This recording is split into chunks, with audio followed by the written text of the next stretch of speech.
چې پښتون شي د پښتانه نه څوک سړي نشي مړولی مړوی شي ځینې هم که کمای دی خپل د کلي علاقې خلک خپل د وطن خلک خپل پښتانه څوک په خیلونو سره تقسیم یو څوک په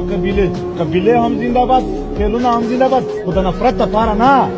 د مینې دپاره چې څوک پښتانه تقسیم وي تر هغه به دی وهل کېږي هم تر هغه به ظلم کېږي هم دا پښتانه سره یو سپین ږیري ناست دي د عمر تجربې لري ځوانان ناست دي ورور کوشش وکئ چې دا پښتانه سره یو کړو دشمن ډېره کلکه حمله کړې ده د کالونو نه هره ورځ د پښتنو سرونه وړي هره ورځ دلته د پښتنو یو کور ته د ځوان مړی ته پروت وي یار د حالات تر کومه به یې تېروئ تر هغه پورې چې د خپل کور نه د لاسونه ووځي بیا به چغې وهي چې دلته ظلم شروع دی ولې دا نور انسانان نه دي نه یې شماري انتقام هم او حساب اخیستل دي بس هم که څوک یې درنه